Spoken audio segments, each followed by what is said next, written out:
If you are a fan of collector rares, whether you play them or simply pick them up because of their magnificent look, then you need to beware of your next purchase until you watch this video.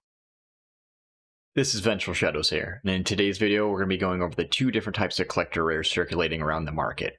As a collector myself, I've been keen to picking up these cards until this happened to me. What you're about to see is extremely disturbing.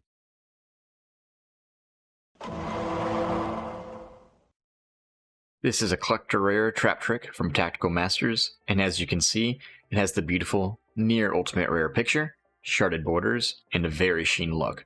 But there is something missing. Let's see what it is. Look at that. Almost an entire texture layer is added compared to the other version. Quite the difference between the two, and as you can see, this looks marvelous. We have an added spiral texture that really makes it pop. Let's compare the two again side by side. It is literally no contest between the two. If you never saw the second, you may not even know how much is missing from the first. And as a collector, we spend more to acquire these supposed to be nicer looking cards, and knowing you can essentially receive a lackluster version is alarming. What's even more alarming is Trap Trick is not the only collector rare affected. Here are a few more I have received. For the Runic players out there, we have disturbing news. These collector rares also seem to be heavily affected by the lack of hollow layer. Unlike Trap Trick, they have a ton of background with a bunch of details, it's a little harder to tell, but once you see the superior version, it's impossible to miss. And again, it's almost as if an entire layer has been left off the previous version, and it's a startling difference considering you paid just as much for a far less quality collector rare. This version's background looks honestly marvelous, really making this card stick out.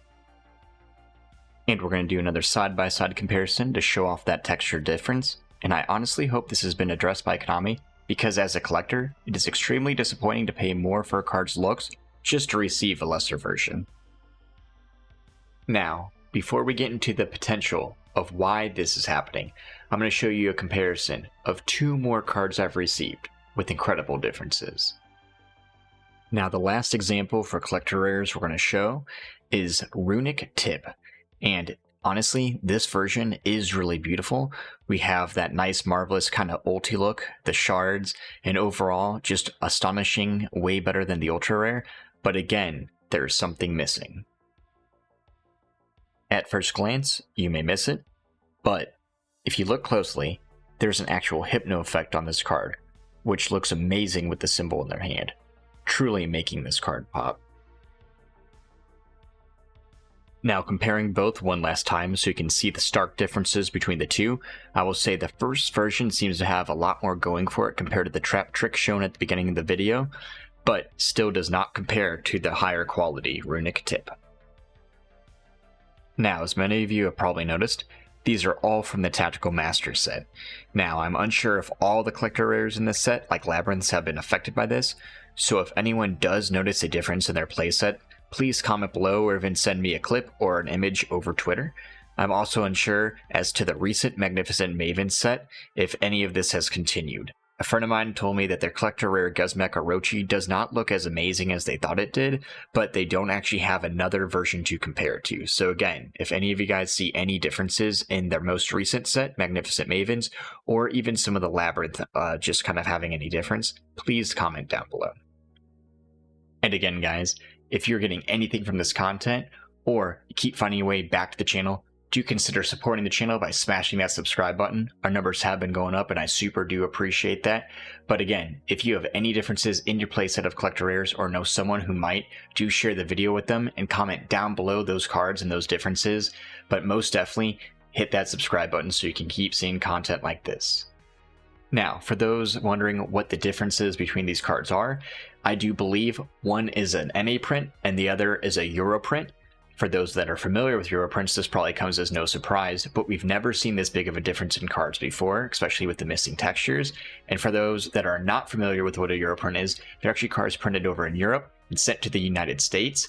But in the past, we've mainly seen differences in colors, such as secret rares, just looking a little bit better and having a little bit more pop, but nothing to this effect. I do believe the first versions are the NA prints, explaining why so many of our collector rares have been looking a little plain, while the Europrints are the versions with the added texture layers, explaining why we haven't seen as many, but I do believe there's a problem with the NA machines, which is resulting in that missing texture layer. Now, if anyone knows the exact reasons behind this, please do comment down below. How do you tell the difference between an NA print and the Europrint? Well, it's a lot easier if you have both copies right in front of you, but the main way to tell the difference is through their differences in color. NA prints favor a little bit more of a purple, while Europrints will have a little bit more blue there instead of the purple, and the colors are a lot more vibrant. The next way to tell is through their shadows or their shading. The NA prints will have a little bit more of a blend from their shadowed areas to their light areas, making it look a little bit more smooth, while the Europrints will be a little bit more definitive in their shadowed areas. Now that we have a good understanding between an NA print and a Europrint, we can actually tell a little bit of the differences with the images right here.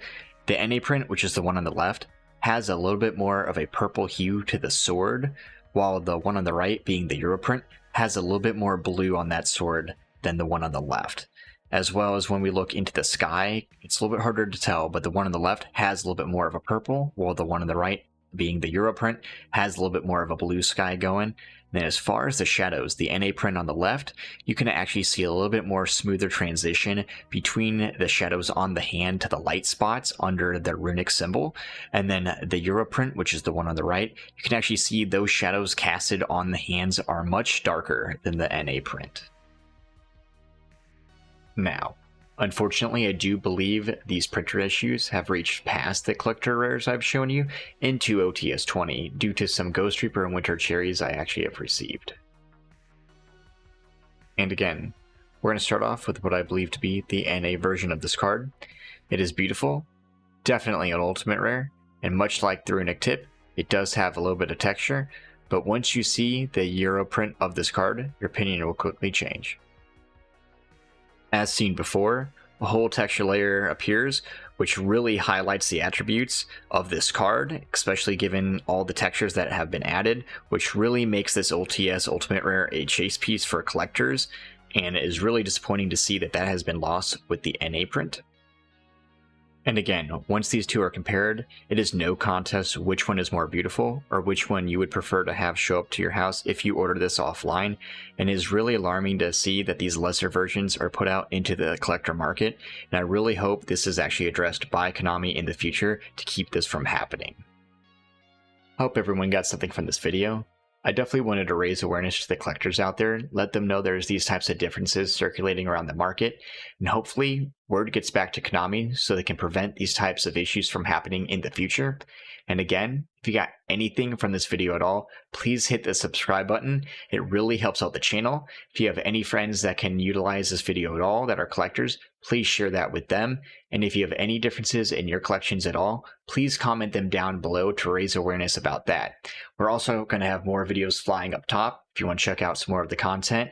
And definitely hit the subscribe button. But most importantly, stay safe, have a good night, and suck it, nerds.